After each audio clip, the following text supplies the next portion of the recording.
If anyone keeps my word, he will never see death.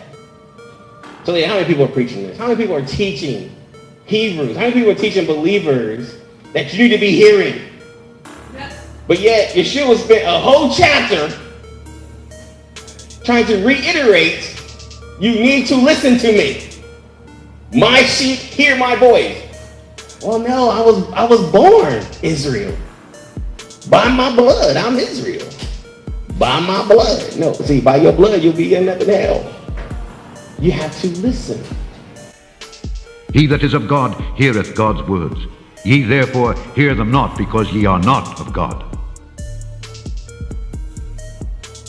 If there's a doctrine out there that your carnal mind has sold you, that hearing of the Most High is a gift or something special or is not for me, that is a lie from Satan. Yeshua just told you you cannot be his unless you hear. Period. I didn't write it. I read it. And you got it in your own book. You can read it for yourself. The carnal mind would tell you, me hearing, that's ridiculous. We can't hear his voice. We can't hear his ruach. It's just impossible. It's just too hard. When you say it's too hard, it means I don't want to sacrifice.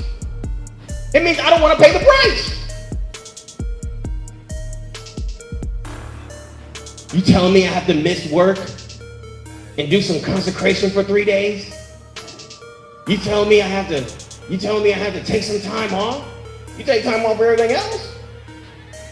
But to work on your soul so that you can hear clearly, oh no, that's not important. Let's read back. Let's get back to the text. I sound a little monologue-y. Let's get back to the text. It is written, man shall not live by bread alone, but by every word that proceedeth out of the mouth of God. The last couple of weeks, we was looking at Deuteronomy chapter 8 and how Moshe said that we cannot live by bread alone, but every word that proceeds out of the mouth of Yud-Heh-Vav-Heh. This, of course, is not just commandments. Think about it. He said you need to live by not just bread. Your bread is the Torah. Your bread, your provision, what is necessary is the Torah. The Torah is a given. You should be doing the Torah without any reserve. That's a no-brainer. But there's more to it.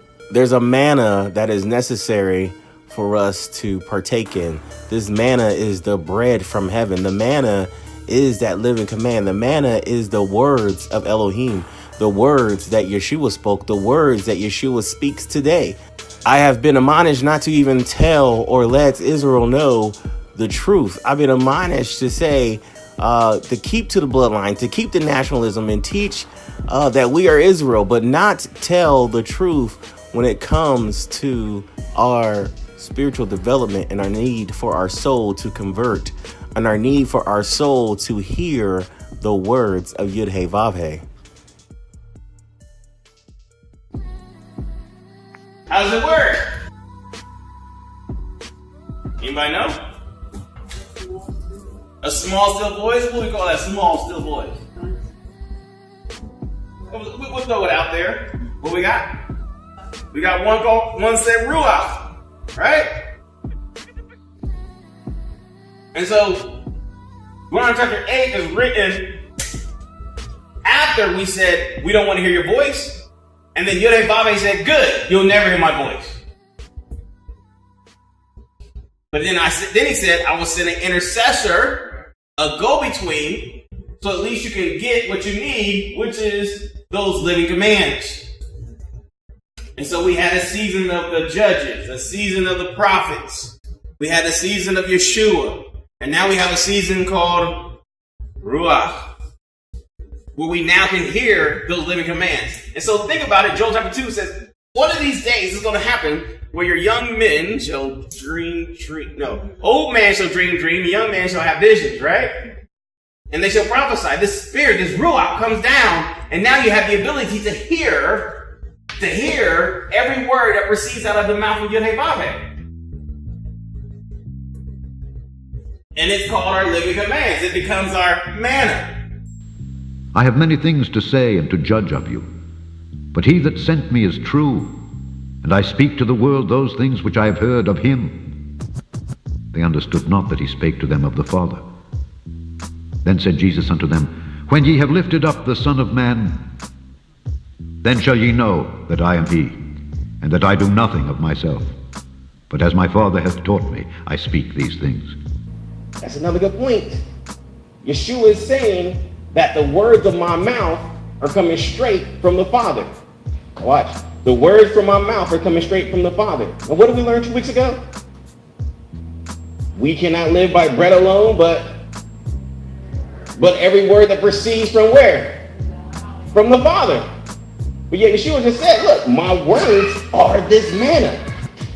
My words are this manna. So, once again, Kadesha, the Abrahamic covenant is our covenant of salvation, right? We believe like Abraham believed, that as we're obedient to his word and we trust in him, that he will give us everlasting life, right? That's how we get our salvation, through the Abrahamic covenant. Father Abraham had many sons had Father Abraham. And then said Yeshua to those Hebrews which believed on him, if you continue in my word, come on, once again, y'all see this word again? Then you are my disciples indeed, and you know that the truth, and you shall know the truth, and the truth shall make you free.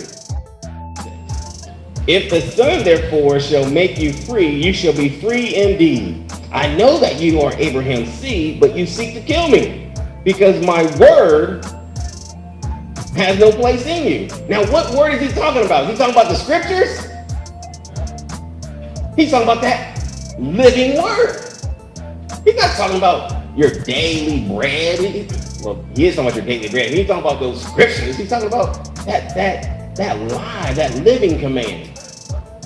I spoke to you guys and you rejected what I said. I spoke to you guys and you weren't convicted. I spoke to you guys and you didn't do my word. We're going beyond just the generic sense of word scriptures.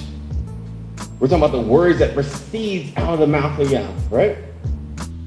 And when Jesus was entered into Capernaum, there came unto him a centurion, beseeching him, and saying, Lord, my servant lieth at home sick of the palsy, grievously tormented. And Jesus saith unto him, I will come and heal him.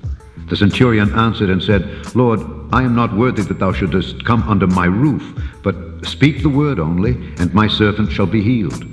For I am a man under authority, having soldiers under me, and I say to this man, Go, and he goeth, and to another, Come, and he cometh, and to my servant, Do this, and he doeth it.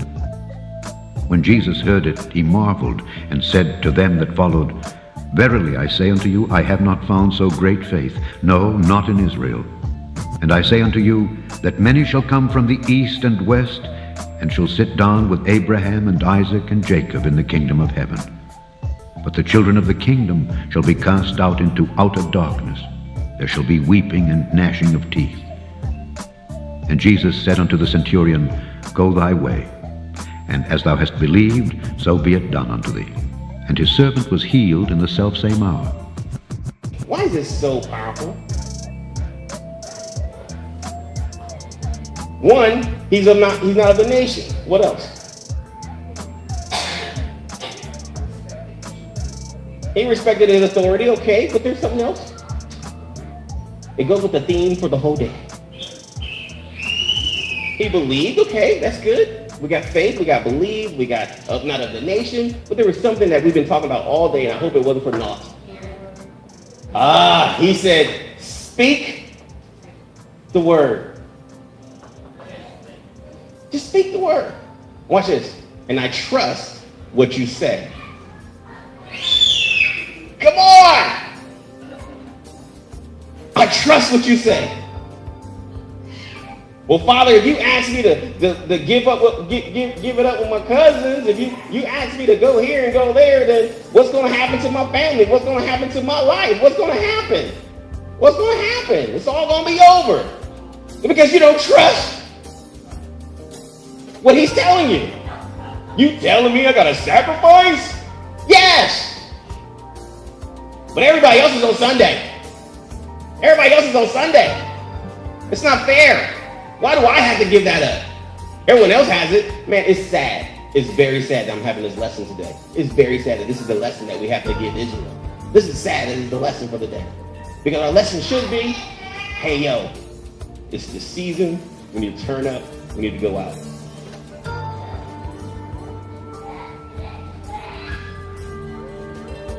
Anyways, let's all stand in prayer. Father, I thank you for your anointing. I thank you for your power. And Father, where we have lacked our belief, where we have lacked the courage to stand up, the posture to trust your word, where we have clogged our ears, where we have put ourselves in a position where we have refused to listen, where we have been sitting around waiting for you to convince us into obedience.